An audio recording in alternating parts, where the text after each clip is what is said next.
Happy day, students. Today I am going to teach you 11th Standard English Unit 6 Poem 6 The Hollow Crown from Richard II, written by William Shakespeare, Part 2. Dear students, let's turn to page 184. We shall continue. Okay. How some have been deposed, some slain in war. So slain means what? Already we saw it is killed. How some were overthrown. They are removed from power. No, deposed means so. How some were overthrown and some killed in war. Next line. Some haunted by the ghosts they have deposed.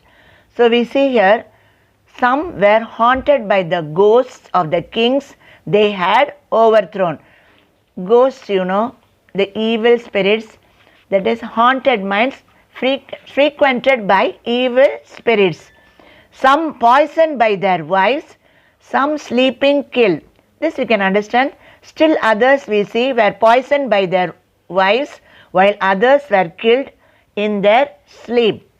All murdered for within the hollow crown. So hollow here means empty. Okay. All murdered for the hollow crown. The crown is empty in the middle, and this connotes that power is not solid or strong or permanent. That is, the power is temporary only. That rounds the mortal temples of a king. So mortal means liable to die. Temples mean the part of the head where the crown rests. There is always death around kings, and there is no way to escape it. Next line you see, keeps death his coat and there the antic sits. So what do you mean by antic? Antic here refers to someone who draws attention through silly or funny acts, and here he refers to a court jester. Okay, they will be there in order to make the king happy. Okay, so we see here,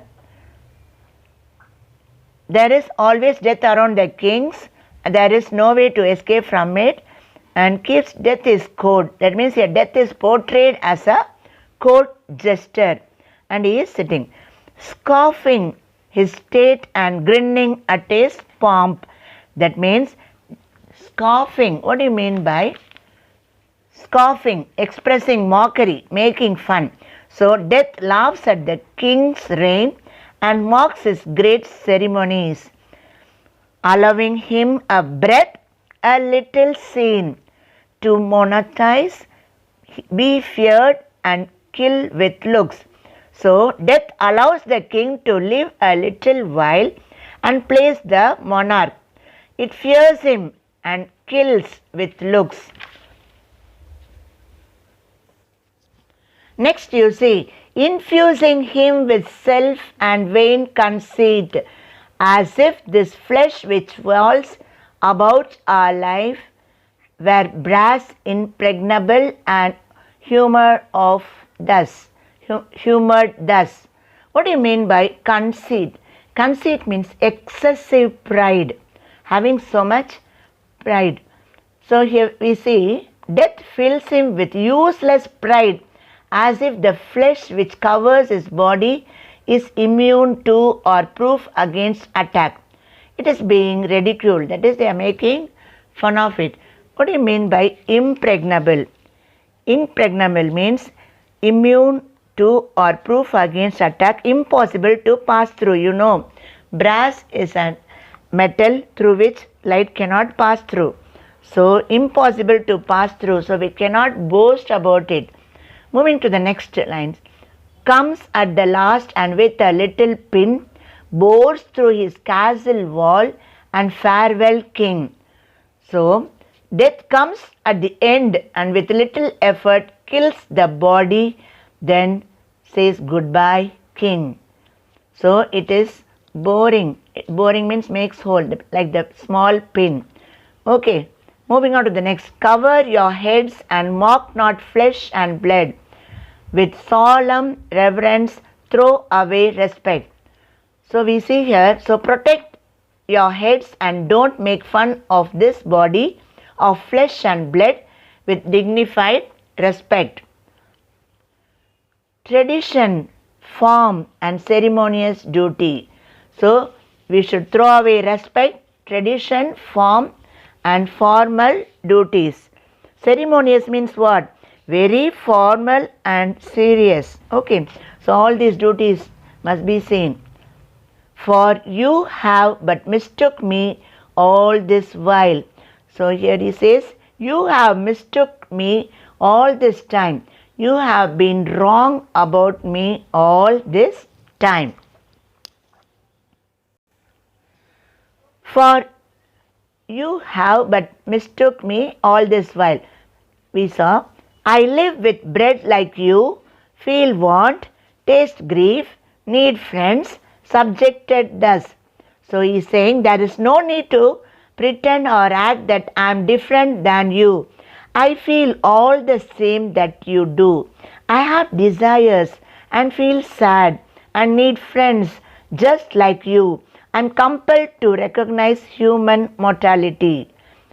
Moving on to the last line, how can you say to me, I am a king? So, this is a rhetorical question asking, how then can you say that I am a king? So, we see here King Richard refers to himself as flesh and blood and asks, since he is so subjected, how can he be called a king? Hope you have understood the poem, students. Please read the poem twice so that you will understand better. Now we shall move on to the book back exercises. Turn to page 184, same page you see, so many questions are given. Pick out the phrase that suggests that the King Richard was sorrowful. Sorrow on the bosom of the earth, then rainy eyes. Okay, suggests that King Richard was sorrowful. Next, why does the king suggest that it is now time for his will to be executed? The king thinks that his death is very near, so he suggests that it is time for his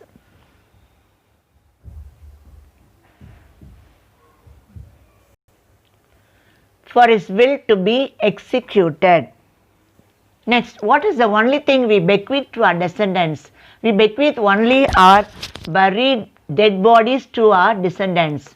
Next one, what are the vanquished men left with? The vanquished men are left with death only. What does the small model refer to here? The small model refers to our body's flesh here. What does a monarch's crown symbolize? A monarch's crown symbolizes power. What marks the ruler's power and pomp? Death marks the ruler's power and pomp. Dear students, now turn to page 186. We shall see the fill in the blanks. Using the words given in the box to complete the summary of the poem. King Richard II surrendered to his rebellious cousin Bolingbroke. He experienced deep distress at the horror of his circumstances. In that desperate situation, he spoke of graves, worms, epitaphs and other things connected with death. He spoke of how people leave nothing behind and can call nothing their own except for the small patch of barren earth where they will be buried. King Richard yielded to dejection and talked of all the different ways in which defeated kings suffer, how some had been deposed, slain in war, poisoned by their wives, and so forth. He attributed this loss of lives to death, who he personified as the jester who watches over the shoulder of every ruler, who mocks kings by allowing them to think their human flesh was like impregnable brass. However, death penetrates through the castle walls silently and unnoticed like a sharp pin, thus bidding farewell to him and all his pride forever. Finally, Richard appealed to his soldiers not to mock his mere flesh and blood by showing reverence and respect to him. He added that he too needed bread to live, felt want, tasted grief, and needed friends. He concluded thus, urging his men not to call a king, as he was only human, just like the rest of them. Moving on to the next exercise, you see, fill in the blanks with appropriate words from the box and complete the statements suitably. First one, Shravan never keeps his promises. His friends know that his words are hollow. Hollow here means empty. Second one, the spectators died laughing at the antics of the clown. Third one, the businesswoman wished to bequeath all her riches to an orphanage after her death. Fourth one, the fortress was impregnable and could not be conquered by the enemies. Fifth one, Alexander the Great wished to conquer many lands and monetize the entire world. Moving on to the next exercise, turn to page 187. Complete the passage given below with suitable words from the box. Lima was a vain and conceited woman, kept scoffing at her colleagues and went on taxing them with hard labor. Though they were ceremonious to her, she being her head, they were offended and filled with sorrow. It so happened that Lima was deposed from her high position due to a serious blunder she had committed. Lima, having lost all her reverence and glory, realized how arrogant she had been. She gave up her pride and with pomp sought an apology from everyone. She thus turned over a new leaf and bid farewell to them. So dear students, hope you have understood up to this. Please go through the poem as well as the given exercises, and with this I finished part 2 and I shall continue the rest in the next class. Thank you.